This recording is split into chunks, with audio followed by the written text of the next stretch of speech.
الحمد لوليه والصلاة على نبيه وعلى آله وأصحابه المتأدبين بآدابه أما بعد فأعوذ بالله من الشيطان الرجيم بسم الله الرحمن الرحيم والذين هم عن اللغو معرضون صدق اللہ العظیم۔ ناظرین کرام، سورہ مومنون میں اللہ تعالیٰ نے مومنین کی صفات بیان کی ہے۔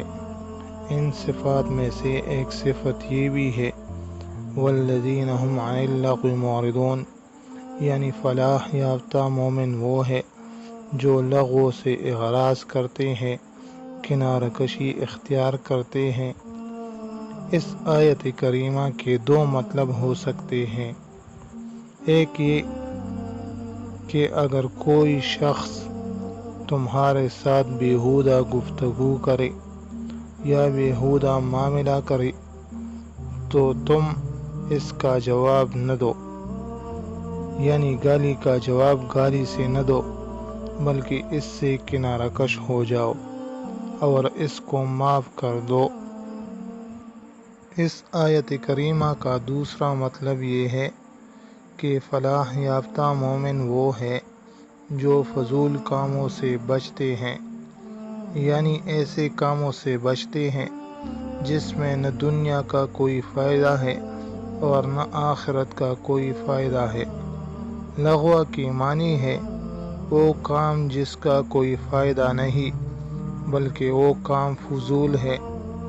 اگر کوئی کام ایسا ہے جس کا فائدہ آخرت میں ہے تو یہ بہت اچھی بات ہے، سبحان اللہ۔ اور اگر کوئی ایسا کام ہے جس کا فائدہ دنیا میں ہے تو وہ بھی ٹھیک ہے، لیکن ایسا کام جس کا فائدہ نہ دنیا میں ہے اور نہ آخرت میں ہے، ایسے کام کو لغو اور فضول کہتے ہیں۔ ناظرین کرام، اس آیت کریمہ نے یہ بتا دیا کہ مومن کو چاہیے کہ وہ جو بھی کام کرنے جا رہا ہے اس کے بارے میں پہلے سے یہ سوچے کہ اس کا کوئی فائدہ دنیا یا آخرت میں ہوگا یا نہیں۔ اگر کوئی فائدہ ہے تو بے شک وہ کام کر لے، لیکن اگر کوئی فائدہ نہیں تو بلا وجہ اپنے اوقات کو اس لغو اور فضول کام میں برباد نہ کرے۔ وجہ اس کی یہ ہے کہ اللہ تعالیٰ نے ہمیں اور آپ کو جو زندگی عطا فرمائی ہے اس کا ایک ایک لمحہ بڑا قیمتی ہے، اور ایک ایک لمحہ اللہ تعالیٰ کی امانت ہے۔ یہ لمحات ہمیں اللہ تعالیٰ نے اس لیے دیے ہیں تاکہ ہم ان لمحات کو دنیا یا آخرت کی کسی مفید کام میں صرف کریں۔ اگر ہم ان لمحات کو فضول اور بے فائدہ کاموں میں صرف کر رہے ہیں تو یہ اللہ تعالیٰ کی دی ہوئی زندگی کی ناقدری اور ناشکری ہے۔ اس لیے اللہ تعالیٰ نے فرمایا کہ اپنے آپ کو بے فائدہ کاموں میں مت لگاؤ اور اس میں اپنا وقت ضائع مت کرو۔ ناظرین کرام، امام اعظم ابو حنیفہ رحمہ اللہ کے پاس ایک صاحب آئے اور کہا کہ ایک مسئلہ پوچھنا ہے۔ امام صاحب نے پوچھا کہ کیا مسئلہ ہے؟ ان صاحب نے کہا کہ مسئلہ یہ ہے کہ میرے گھر کے قریب ایک نہر ہے، میں اس نہر میں نہانے کے لیے روزانہ جاتا ہوں۔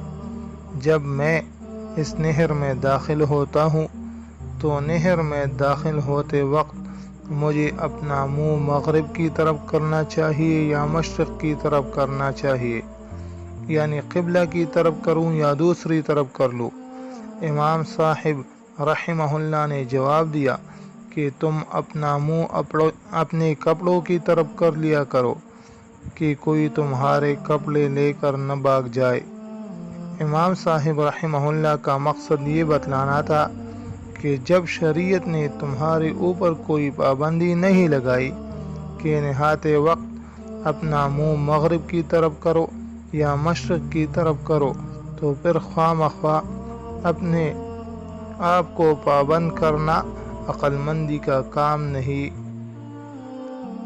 ناظرین کرام، اس سے یہ بات معلوم ہوئی کہ جو کام ہم کرنے جائیں ایک لمحہ کے لیے پہلے یہ سوچ لے کہ اس کام سے کوئی فائدہ دنیا یا آخرت کا ہوگا یا نہیں۔ اگر فائدہ ہو تو بے شک وہ کام کر لے، اور اگر فائدہ نہ ہو تو اس کام کے پیچھے نہ پڑے۔ اللہ تعالیٰ اپنے فضل اور اپنی رحمت سے قرآن کریم کی اس آیت پر عمل کرنے کی توفیق عطا فرمائے، آمین۔ وآخر دعوانا ان الحمد للہ رب العالمین۔